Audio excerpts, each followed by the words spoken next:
Terima kasih Anda masih bersama kami. Bagi Anda yang baru saja bergabung, kami hadirkan kembali 3 berita utama hari ini. Harga sembako masih mahal, warga menyerbu pasar murah di Purwakarta dan Bogor. Dukungan untuk pasangan Deddy Mulyadi Erwan Setiawan datang dari kelompok masyarakat Batak Simbolon di Jawa Barat. Sementara pasangan Saiku Ilham Habibie berkampanye di Ciamis dengan cara bernyanyi. Rumah indekos yang disulap jadi tempat produksi tembakau sintetis digerebek polisi di Majalengka.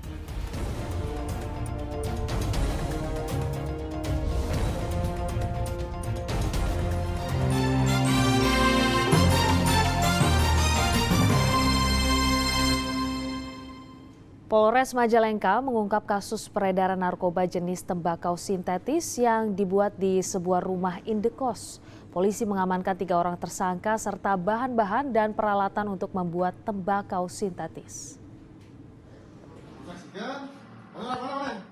Seorang pria bernama Rido, 25 tahun ini, dikejutkan dengan kedatangan polisi saat tengah santai di dalam kamar kosnya. Ia digerebek polisi atas dugaan masyarakat yang mencurigai adanya pembuatan tembakau sintetis di dalam kamar indekos kawasan Linggung, Majalengka.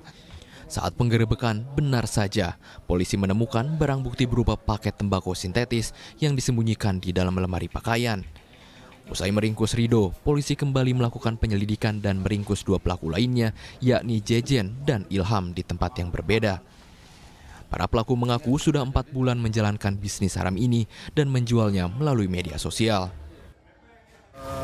Bisa dikatakan pom industri skala kecil, narkotika golongan 1 jenis tembakau sintetis yang tentunya awalnya adalah laporan dari masyarakat di Kecamatan Linggung ini ada peredaran narkotika. Setelah itu kami tindak lanjuti, muncullah nama saudara RAA. Kemudian kami lakukan penggeledahan di rumah kos saudara RAA ini bersama disaksikan warga, dan pada saat kami melakukan penggeledahan ternyata saudara RAA ini sedang meracik narkotika ini jenis tembakau sintetis. Dari ketiga pelaku, polisi mengamankan sejumlah barang bukti berupa bahan baku untuk membuat tembakau sintetis sebanyak 200 gram, 40 paket tembakau sintetis siap jual, serta peralatan untuk memproduksi. Atas perbuatannya, ketiga pelaku dijerat Undang-Undang Narkotika dengan ancaman 20 tahun penjara. Agun Gunawan melaporkan dari Majalengka. Bandar obat keras terbatas yang merupakan residivis ditangkap tanpa perlawanan di rumahnya.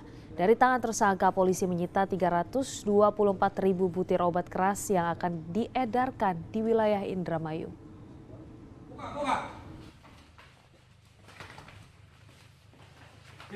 Agus Candika hanya bisa pasrah tak berkutik saat sejumlah petugas Satuan Reserse Narkoba Polres Indramayu datang menangkap. Bandar obat keras terbatas ini ditangkap di kediamannya di kawasan Sindang, Indramayu. Dari hasil penggeledahan, polisi juga menemukan 324.000 butir obat keras yang dipesan dari Jakarta dan siap diedarkan di wilayah Indramayu. Polisi juga menyita 270 obat tergolong psikotropika yang memang dilarang peredarannya. Ya, yang residivis ini ya, dari barang bukti ya keseluruhan 331.375 butir itu yang residivis ini sendiri 324.000 butir ya, ya itu hampir 80% sendiri ya dari barang bukti yang kita amankan adalah milik daripada residivis ini. Itu dari mana Pak didapatnya barangnya Pak? Ya, ini dari hasil pendalaman kami, ini barangnya didapatkan dari wilayah Jakarta ya, wilayah Jakarta. Nah, ini akan kita kembangkan, mudah-mudahan ke depan ya kita dapat mengungkap yang lebih besar lagi ya terkait. Agus Candika merupakan residivis kasus serupa. Dia mengedarkan obat keras terbatas tanpa izin resmi pihak terkait. Selain Agus Candika, polisi juga menangkap 16 tersangka pengedar narkoba jenis sabu. Atas perbuatannya, pelaku dijerat pasal tentang narkotika dan kesehatan dengan ancaman minimal 5 tahun penjara. Maruli Habibie melaporkan dari Indramayu. Komplotan pencuri ternak yang meresahkan warga Kabupaten Tasikmalaya ditangkap warga lalu diserahkan ke polisi. Para pelaku tercatat sebagai residivis kasus yang sama karena baru keluar penjara tahun lalu. Dua anggota komplotan pencuri ternak kambing tertangkap basah oleh warga di daerah Tanjung Jaya, Kabupaten Tasikmalaya. Beruntung warga tidak menghakimi sendiri sehingga langsung menyerahkan kedua pelaku ke polisi. Bersama tersangka disita barang bukti 2 ekor kambing hasil curian. Kedua pelaku teridentifikasi bernama Belon dan Arifin. Menurut catatan polisi, kedua pelaku merupakan residivis kasus yang sama dan baru keluar dari penjara tahun lalu. Komplotan ini biasanya menyembelih hewan curian di lokasi jika hewan tersebut memberontak. Tersangka yang berhasil kami amankan dan kami tangkap selanjutnya adalah 2 orang, ya.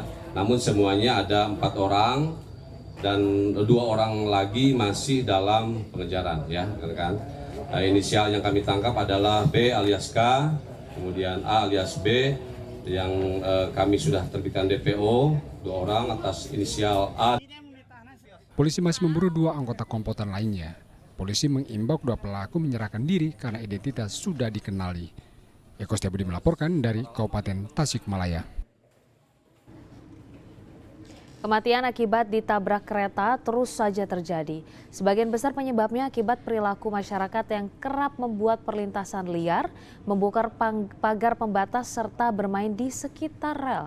PT KAI mengimbau warga untuk tidak melakukan aktivitas ataupun masuk ke area rel kereta api. Pasca terjadinya 4 orang tewas tersambar kereta di Karawang tidak lantas membuat warga di Kecamatan Kejaksan, Kota Cirebon sadar diri. Sejumlah anak-anak hingga dewasa nampak masih bermain, bahkan ada yang nongkrong di sekitar rel kereta api. Pihak PT KAI mengimbau agar warga tidak melakukan aktivitas di sekitar rel kereta api karena sangat berbahaya. Bahkan terdapat ancaman pidana bagi warga yang melanggar. Meski sudah melakukan sosialisasi keselamatan, namun tetap saja masih ada warga yang membandel. Area jalur KA itu adalah area terbatas, tidak bisa untuk setiap orang atau orang umum masuk ke dalamnya. Bahwasanya itu dilakukan larangan tersebut semata-mata untuk keselamatan bersama, untuk menyampaikan informasi tersebut dan mengharap kesadaran masyarakat tentang pentingnya mentaati peraturan tersebut. Sanksinya berapa Pak? Ada sanksi pidana yang dari undang-undang yang diatur tersebut sampai dengan sanksi pidana itu ada. Jalur kereta api sendiri merupakan area terbatas. Tidak boleh ada warga yang berada di jalur kereta karena sejatinya kereta api berkecepatan tinggi dan tidak bisa berhenti secara mendadak. Maruli Habibi melaporkan dari Kota Cirebon. Dalam rangka memeriahkan hari ulang tahun ke-79 Kereta Api Indonesia, PT KAI Daob 1 Jakarta menggelar bakti sosial di Stasiun Maseng, Kabupaten Bogor. PT KAI mengerahkan kereta rel klinik atau kereta kesehatan untuk memberikan pelayanan pengobatan gratis. Satu persatu warga desa Ciadek, Cigombong menjalani pemeriksaan di dalam rel klinik atau kereta kesehatan milik PT KAI Rabu lalu. Rel klinik ini merupakan bagian bakti sosial yang dihadirkan PT KAI dalam rangka memeriahkan ulang tahunnya yang ke-79 di Stasiun Maseng, Kabupaten Bogor. Dalam rel klinik ini meliputi pemeriksaan umum, mata, gigi, cek kehamilan, pemeriksaan laboratorium, serta pelayanan kefarmasian secara gratis. Selain pengobatan gratis, PT KAI juga membagikan puluhan kacamata gratis serta menyediakan rel library atau perpustakaan kereta. Berobat apa tadi? Kandungan. Oh, kandungan. Gimana tadi perasaan ini di rel kereta ini seperti apa? Nyaman nggak? Nyaman banget.